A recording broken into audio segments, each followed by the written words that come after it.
Welcome back to Civil Discourse Now. I'm Mark Small.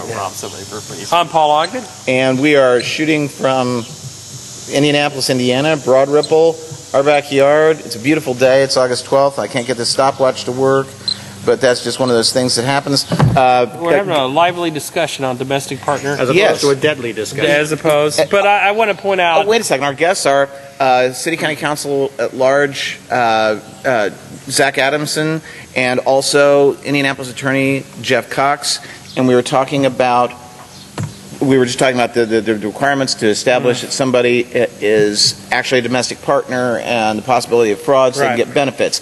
I would point out that if somebody's working in a city office here in Indianapolis and they're in a relationship like that, you know, where they meet all the indicators, it's going to be really difficult for them to hide the fact that they aren't really in that relationship. People are going to know. I mean, they're in an office setting. That'd be really difficult to hide something. So I think if there would be a possibility of it, it would be such a remote possibility that it's a real outlier. That's a popular expression now. And you to use a cliche, you don't throw out the baby with the bathwater. You look at the greater good. The greater good is making sure that these folks can have benefits. And I just don't see that as being a significant problem. But there's no prohibition on people who are just simply roommates. I had roommates, you know. But you didn't have a joint checking account with your roommate, did you? No, but that's only one of 10. Sure. Indicia. Sure. But could I meet, because living together is not really a difficult thing to do if you're a roommate, because of the definition. But could you meet 3 others without there being any kind of intimate relationship? Yeah, I think having those, even if you do have an intimate relationship, will be difficult. And that's the conflict that we had during the process of trying to establish these safeguards for fraud. And I know a lot of married couples that don't have a number of those on that list. So they might only have the one. The driver's license with the same address, right? Oh, no, they might not have that if they live apart. There are married couples that don't live together. I know married couples that don't live together. I know married couples who've gotten married for benefits. I know married couples who got married for just to have other sex. Superfluous reasons, whether, you know, a wealthy male and a female who thought that that'd be a great relationship for her, or vice versa. A wealthy female. I can think of one example of a recent attorney who is a recent attorney that I went to law school. Sure, I know people who've gotten married for citizenship. I mean, there are a lot of reasons why people would get married. Because it's a good thing to be for citizenship. Necessarily be something that they would have all this documentation, but they would still have those protections as far as city employment.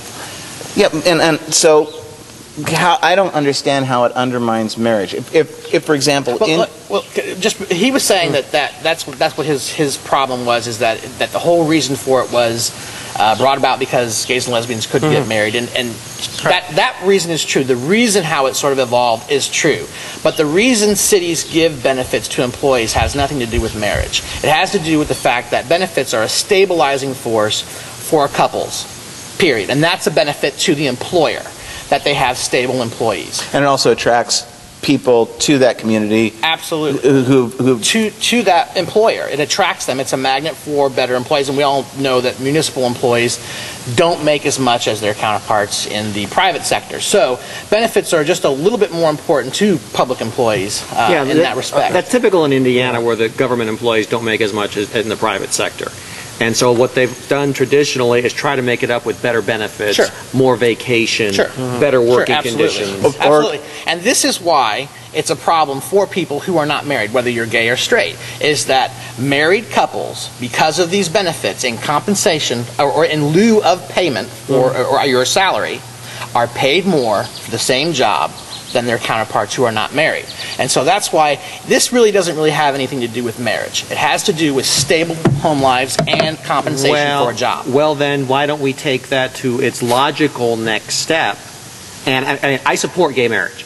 I support it. And I think that having the domestic partner benefits for gay couples is fine. But if we take your argument to its next logical step, then married couples with children are making more than single people, forget couple, or single or childless couples, because they take more time off for their kids, and the person who's in a childless marriage or a childless relationship or a single person has to pick up the workload in order to make up for what that married couple with children is taking off in terms of time. So if you take your argument to that next level in terms of married couples making more than single people, and that you're trying to correct that, then what could you do to correct this next inequality? I don't think there is a way to correct that next inequality, but I don't think that's something that there's a debate on. There isn't a debate on why on people with children are getting more time off. Well, a lot. Actually, there has been, because a lot of the single younger employees don't like having to make up for the slack, and I mean, because the married couples are taking more time off. Now, I think people are arguing that they shouldn't be taking time off, but with the same argument can be said about having females who have take more time off for whatever reasons. That there's that same argument could be there, but that's not. Well, when I was on clerical staff at Northwestern University, living in Chicago, we had lousy bennies. Northwestern wanted college graduates working as clerks shelving books, so that was one thing. They wanted college graduates, but they wouldn't pay us anything. But the thing that we had was your sick leave. I mean, you could, as long as you worked so many weeks, you'd get 8 hours of sick leave. So that worked effectively as having days off. Sure. And I remember my supervisor at one point coming up to me, and her, the university was coming down on things and trying to cut things, and she said, "You're taking time off for personal time." Everybody did. I mean, that was one of the things that we had as a benefit. And I said, I have a contract. I mean, it's in the employee's contract that says we can do this, and I haven't not called in sick like I'm supposed to. And she said, well, you can't use it for personal time. I said, point out to me where I'm doing it for any other reason. Yeah, but that's the whole thing.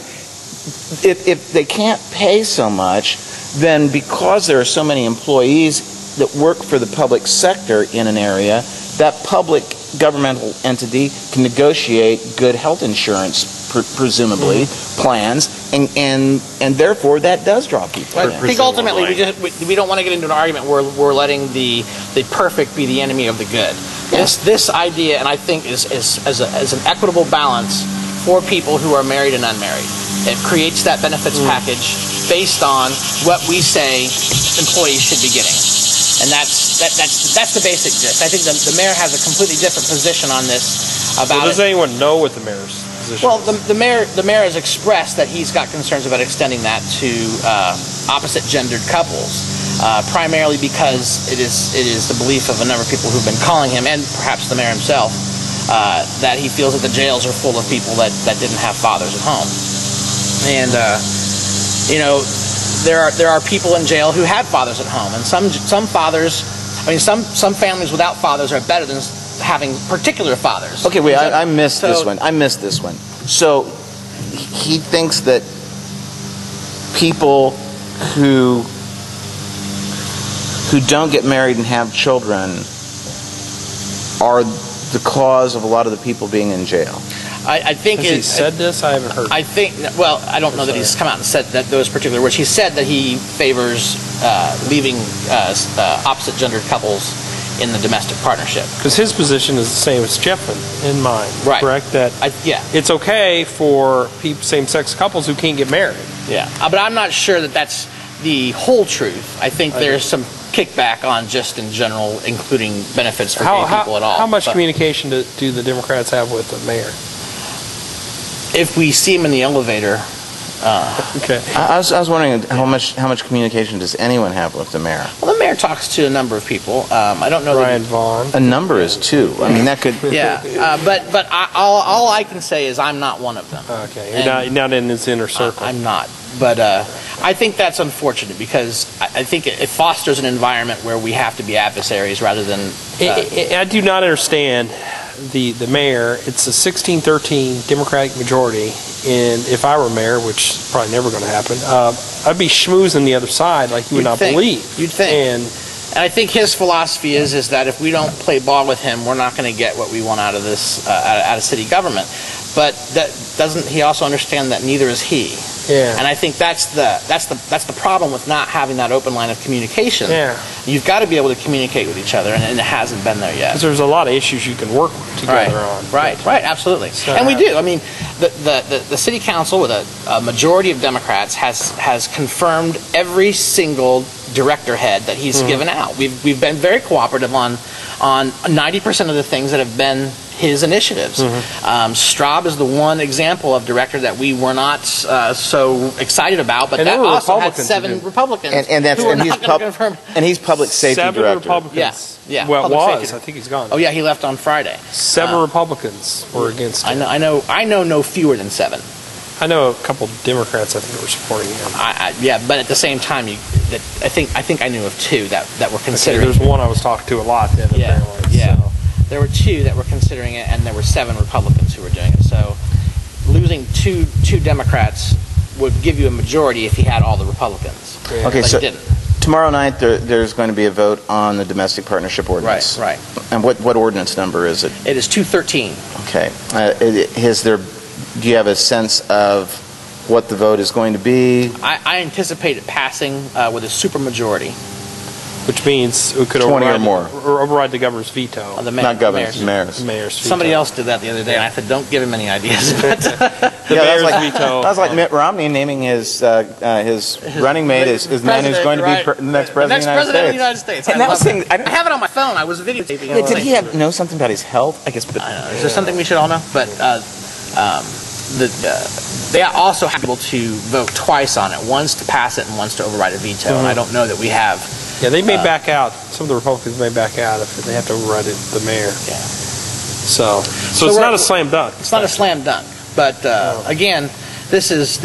I think it's solid policy, and I think it would be a mistake for the mayor to use domestic partnerships as anything political, especially with a supermajority on the council. I mean, well, and this is the type of issue that attracts companies to a community. and he's already been contacted by a number of those larger companies in Indianapolis that have expressed to him that it's important to them in their outreach and their search for work that the city that they are located in be as open and welcoming and inclusive as it can be, because it helps them recruit people. Typically, gay-friendly communities attract better, higher educated people and do better economically than cities that are not gay-friendly. Right.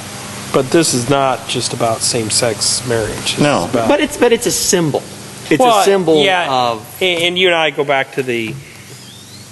I'd be totally against this if they had same-sex marriage. To me, that's the only reason. I would too. But what I have to say is that gays have become a symbol for whether a community can think outside the box, whether it's welcoming of creativity, or whether it just wants people to fit a regimented role. I think younger generations just also want to be in a community that is diverse. And well, I think that the generations the younger generations coming up now are not accustomed to the same divisions that we knew. I knew when I was younger. Yeah. You guys are younger, you're pups. But it's much more tolerant culture. So this has been a fun show. Zach, thanks for coming on. Jeff, as always, thanks for being on here. This is Have Civil fun at the game Discourse. tonight. thank you. Yeah, Today? It's This afternoon? Who's going to win? Who cares? It's preseason.